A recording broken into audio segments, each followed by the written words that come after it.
जय हिंद, जय भारत, जय श्री राम। आज का विषय है राष्ट्रगान।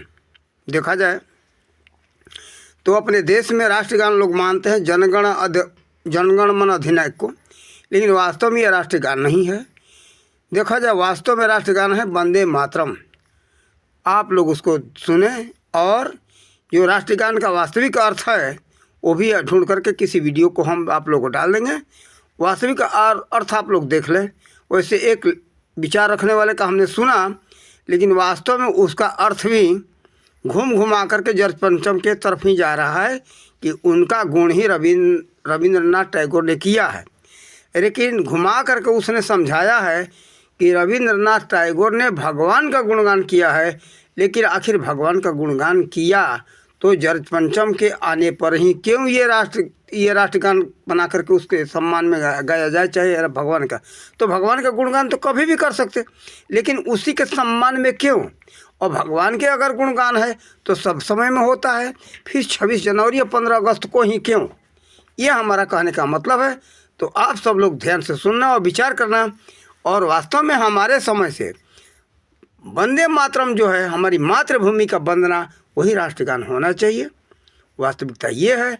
और जो राष्ट्रभक्त हैं उसी को मानते हैं, लेकिन जो अंग्रेज भक्त हैं, इंग्लैंड के भक्त हैं, राष्ट्रभक्त भारत भक्त नहीं है, राष्ट्रीय माने भारत राष्ट्र का भक्त नहीं है, वो जनगण मन अधिनायक को राष्ट्रगान मानते हैं। हमारा मानना ये है। तो आप लोग स्वयं विचार कर लेना। दोनों वीडियो को हम शामिल कर देंगे। वास्तविकता को आप लोग स्वयं विचार करना। और अभी 26 जनवरी आ रहा है। 26 जनवरी के उपलक्ष्य में हम ये वीडियो जारी करेंगे और दोनों तरह से जारी करेंगे। आप लोग देख लेना वास्तविक क्या है, आप लोग विचार करना। जय हिंद, जय भारत, जय श्री राम। मैं भारत को भारतीयता की मान्यता के आधार पर फिर से खड़ा करना चाहता हूं, उस काम में लगा हूं।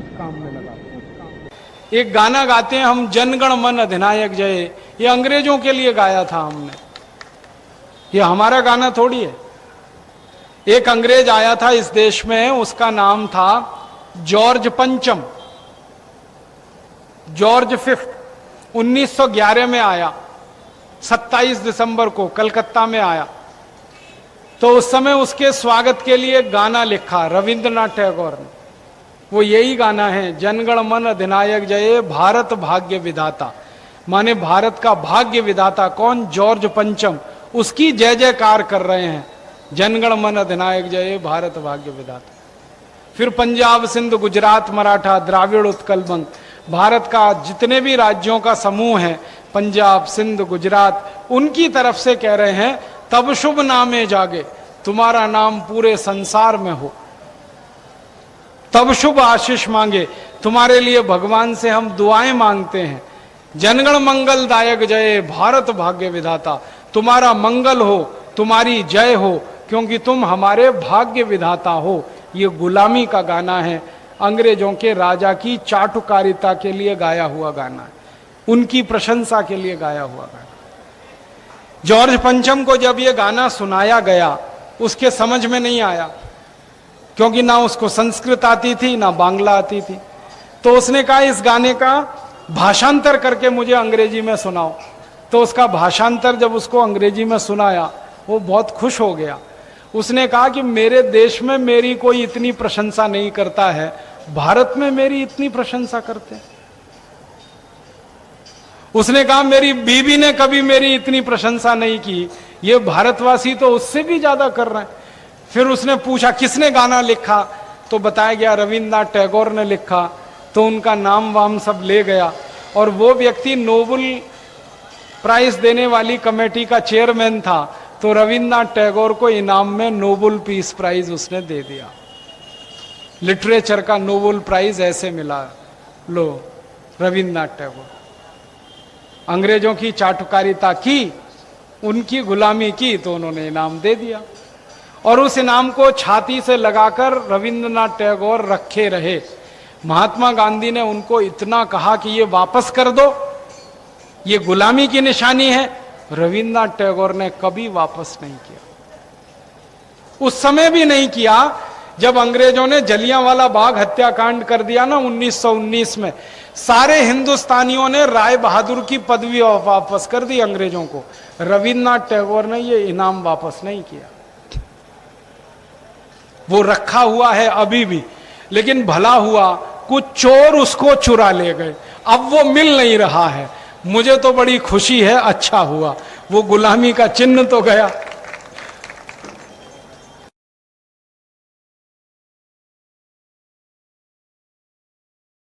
भारत का गाना बन गया राष्ट्रगान, और ये कैसे बना वो भी बात बताना चाहता हूं। 1946 में भारत का ये तय हो गया कि अंग्रेज छोड़ देंगे, तो भारत का संविधान बनाना, कानून बनाना, उसके लिए कमेटी बनाई गई। उसमें 319 लोग थे। उसमें पंडित जवाहरलाल नेहरू, सरदार वल्लभ भाई पटेल, चित्तरंजन दास, ऐसे 319 नेता थे। उनमें बहस हुई कि भारत का राष्ट्रीय पक्षी क्या होना चाहिए, तो उन्होंने बना लिया मोर। भारत का राष्ट्रीय पशु क्या होना चाहिए, तो उन्होंने तय कर लिया शेर। भारत का राष्ट्रीय झंडा क्या होना चाहिए, तो ये तिरंगा झंडा बना लिया। ऐसे एक एक चीज वो तय करते गए। एक दिन बहस हुई कि भारत का राष्ट्रगान क्या होना चाहिए। राष्ट्रीय पक्षी हो गया, राष्ट्रीय पशु हो गया, राष्ट्रीय झंडा हो गया, तो राष्ट्रगान तो कुछ होना चाहिए। तो 319 में से 318 लोगों ने कहा वंदे मातरम होना चाहिए। क्यों होना चाहिए? क्योंकि वंदे मातरम जनगण मन से बहुत पहले का लिखा हुआ है। जनगण मन लिखा गया 1911 में, वंदे मातरम 1875 में लिखा था। इस वंदे मातरम सुन तो क्रांतिकारियों ने एक संकल्प लिया था कि किसी को भी फांसी होगी, पहले वंदे मातरम बोलेंगे, फिर फांसी पे चढ़ेंगे। तो 7,32,780 क्रांतिकारी वंदे मातरम बोलकर फांसी पर चढ़े।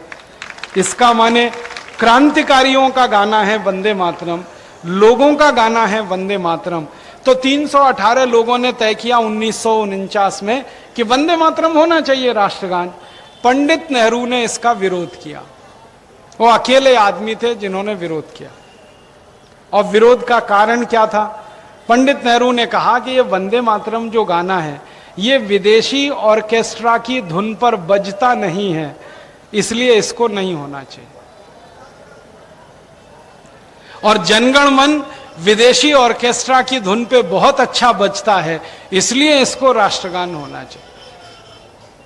तो लोगों ने नेहरू जी का बहुत विरोध किया। नेहरू जी ने धमकी दे दी कि अगर ये वंदे मातरम गाना हुआ तो मैं इस्तीफा दे दूंगा। तो कांग्रेस पूरी घबरा गई। उस जमाने में कांग्रेस माने नेहरू, नेहरू माने कांग्रेस, तो कांग्रेसी सब डर गए। नेहरू जी के साष्टांग दंडवत प्रणाम कर गए कि आप पार्टी मत छोड़ो, हम ये गाना छोड़ देते। तो ऐसे करके जनगण मन राष्ट्रगान बन गया। और 50 साल बाद तक संसद में जनगण मन ही गाया जाता रहा।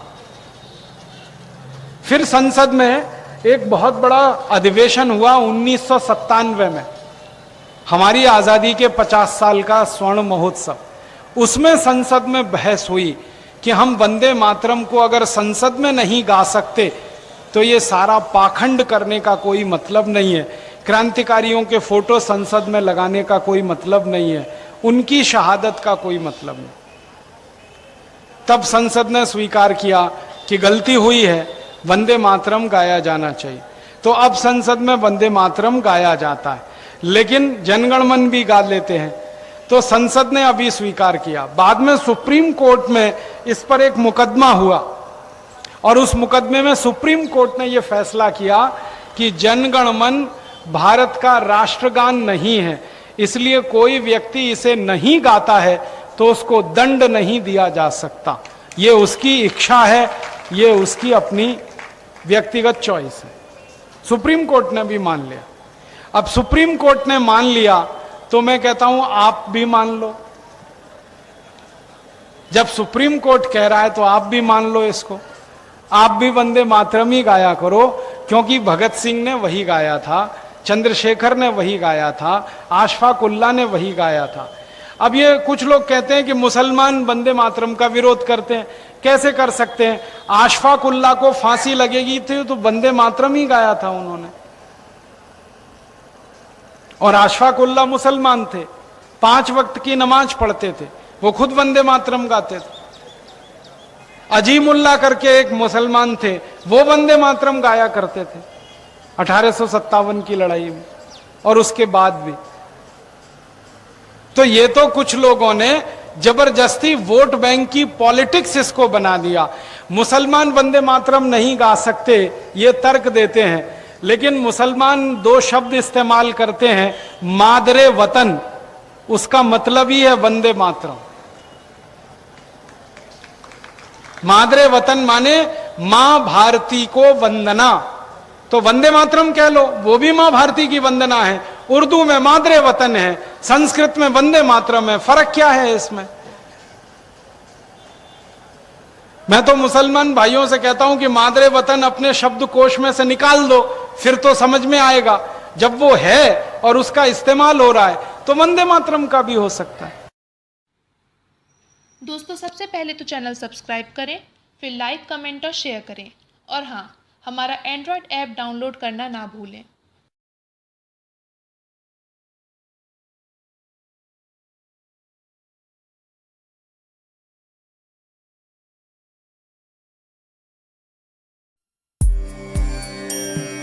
वन्दे मातरम्, वन्दे मातरम्, सुजलां सुफलां मलयज शीतलां, सस्यश्यामलां मातरम्, वन्दे मातरम्, शुभ्रज्योत्स्ना पुलकितयामिनी, पुल्लकुसुमित द्रुमदलशोभिनी, सुहासिनी सुमधुरभाषिणी, सुखदां वरदां मातरम्, वन्दे मातरम्, वन्दे मातरम्।